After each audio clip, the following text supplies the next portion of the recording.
Alright guys, we're down here at Walt's shop. Gonna go put my dad's Mustang here on the dyno. Check this thing out. We have a weird surging problem still going on. We had it on the dyno when Rob was in town down in Miami. The tune was good though. So from wastegate up to 14 pounds, the thing was good. You guys saw a couple videos ago, it made like over 1,000 horsepower, whatever. Just took it down to Out for Blood testing tune because we have Mod Nationals coming up next week.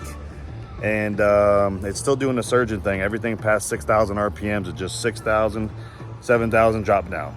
And it's pretty much going up to 9 pounds of boost, dropping back down again.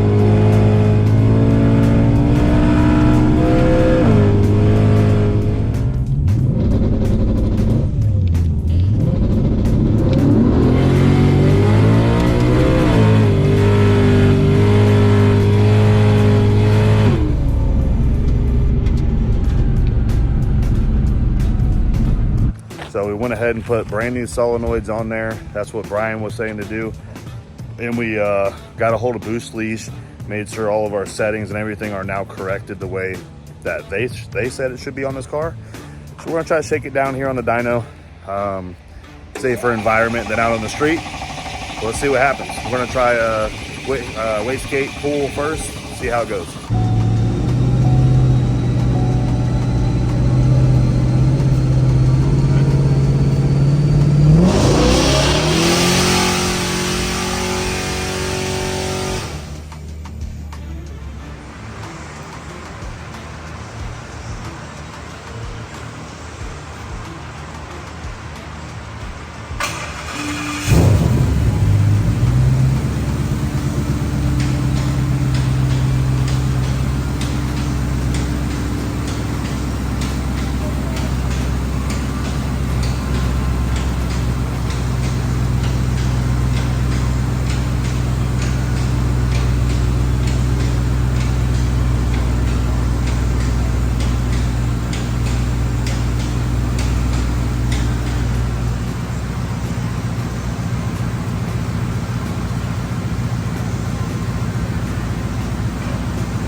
All right, so far it's not surging up and down like it was from 6,000 to 7,500.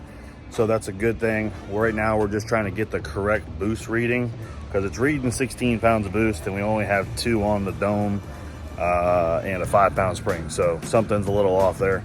So we're hooking up a manual gauge to the block and we're gonna make a pool.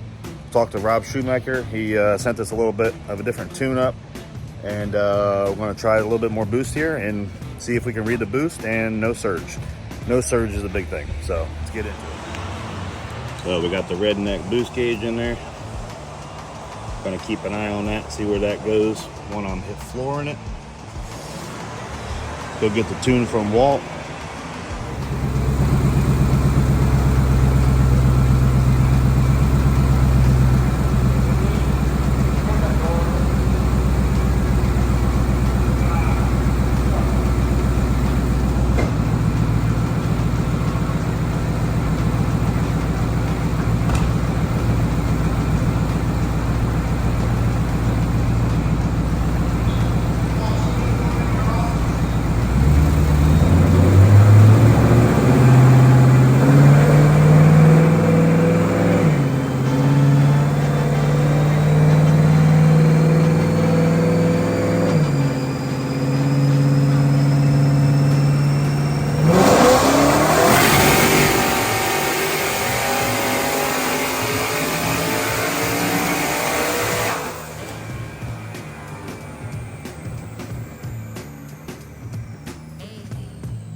guys, well, everything's knock on wood working. We're not having the surging no more. The boost on the boost leash is reading completely ass backwards. It's reading like 21 pounds, so we haven't figured that out. So we hard plumbed an old autometer gauge up in there, and so we can read what it's actually making for real, not false. But pretty much on 2 pounds it made 560. Keep in mind this converter is extremely tight. On what is this, 7 pounds of boost it made 642, and on 10 pounds or 9 pounds it made 712 right now. So we sent the email back over to Rob to see where he wants to be. I think they said they don't really like to push these over 14 pounds of boost with the stock motor. So if we make another 2 more pounds of boost, it should put us over 800 wheel with the 400 in the trans brake, and Dad should be able to drive this thing and go get ice cream like he wants. And no more surging up and down the track like the clips I showed you in this video. And we'll be dialed in for Mod Nats.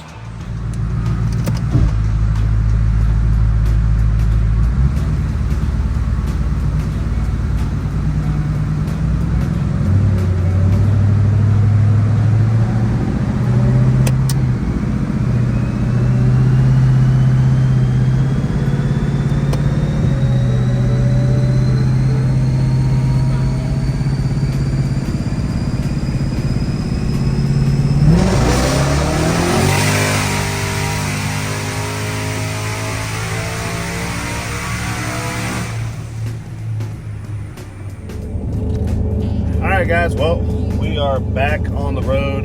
Already dropped the car off at my dad's, keeping it on the trailer because Thursday next week at Bradenton Motorsports Park, we're going to be running Mod Nationals, baby. $5,000 to win for the 950 index class. It's going to be fun for my dad. I'm probably going to try to shake it down one more time for him on Thursday and then let him get behind the wheel. He hasn't really raced the car since sick week, which was like 2 years ago when we had all these problems. So I'm pretty fired up.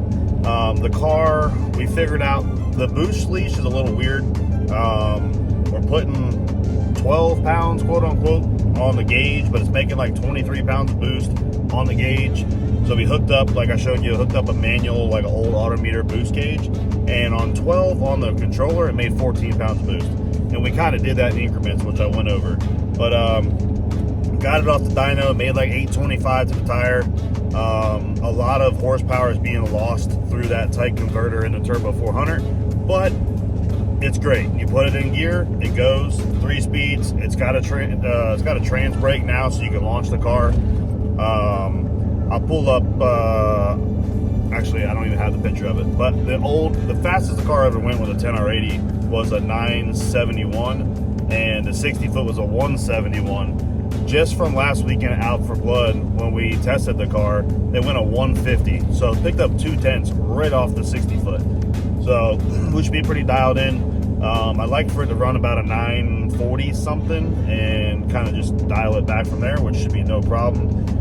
And we are bringing Spanky to try to win 3 times in a row Mod Nationals. We won last year and the year before, so we're trying to do another one. I love Mod Nationals. It's a great race, all Fords. It's a fun weekend. Justin Young, Victor, everybody that puts on that event, all the freaking companies, the vendors that are there, just badass, all good people. So if you guys are in town, go over to the Folk, get your tickets for Mod Nationals. Come over there. They got car shows. They got 14 classes, over $107,000 on the line for all the different classes. Just a bracket class, a 950 index bracket class that my dad's running, $5,000 payout. No time, $10,000 plus $2,000, I believe, for runner-up. So depending on if you get lucky and get that far, you can figure out how to split up the money between whoever's in the finals. But a lot of money, a ton of money for an invitational style shootout. Go ahead and check it out. Don't forget to hit that like and subscribe. Short little video today. See you guys next week.